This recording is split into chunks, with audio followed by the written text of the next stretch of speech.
Hello guys, welcome, and today we will talk about list of headings. Now list of headings is a complex topic where students often struggle how to complete the list of headings. They do not understand and they often make mistakes. List of headings is all about understanding the main idea of the passage. Okay, the main idea of what the paragraph is saying.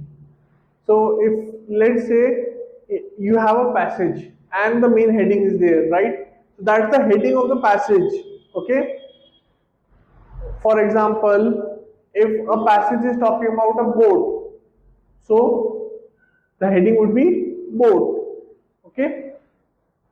Similarly, in a paragraph, it will talk, the heading will be about what the paragraph entails to. So let's say you are building a house, right? There are different rooms. So you have your boardroom, you have your drawing room, you have your sleeping room. Okay. Now in the sleeping room you have different contents. You have your bed, your TV, your table, chair, etc. But what it is, at the end, it's your sleeping room. That's the heading. The rest are the contents within the room itself.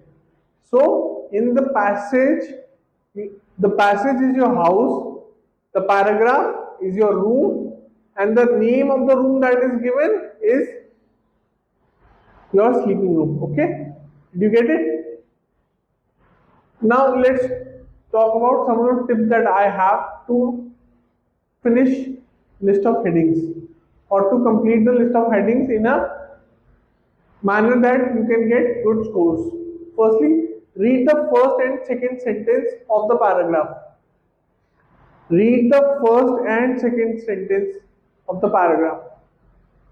Because in the first and second sentence, you will get the gist, the main idea of the paragraph. What is it entailing to? Okay? If you do not, let's say you do not understand what the main idea is or you can grasp it, then try to skim the paragraph. Okay? Don't try to understand each and every word of what the paragraph is saying. Secondly, understand paraphrases and synonyms.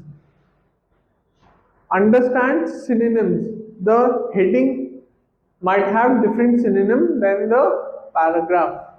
Okay, so let's say we are talking about libraries.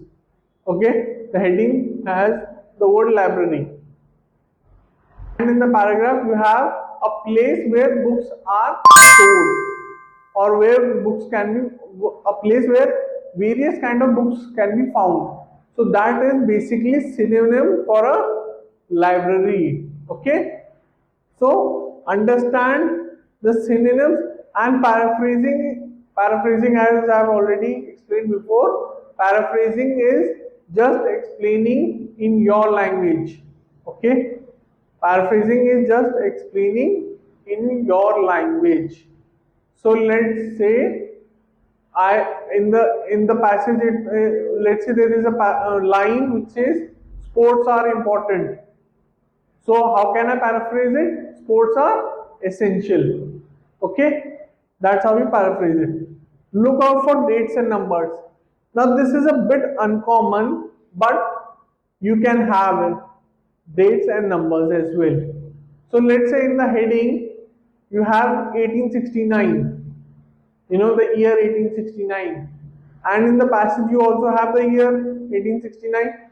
You can merge, you can basically locate the keyword and try to find if the main idea of the heading and the paragraph is matching or not along with the date, and that's where you can get your heading.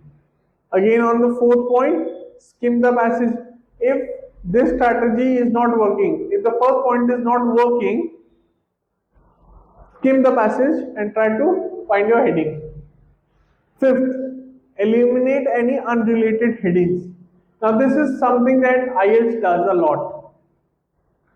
They give you 10 headings, and there are only 9 paragraphs. So one is extra. Okay. So you have to basically eliminate the unrelated heading. So let's say we are talking about, if, let's say the passage is talking about wildlife, and suddenly you have a heading which talks about sports. Okay, that's unrelated. Wildlife and sports are not related. Okay, so eliminate the unrelated headings. Sixth, practice. Practice, practice, practice. The more you practice, the more you will understand and complete your headings in a timely manner. Okay, so these are my tips. I hope you like this video. Please like, share, and subscribe. Thank you. So if you like this video, please make sure to hit the like and subscribe button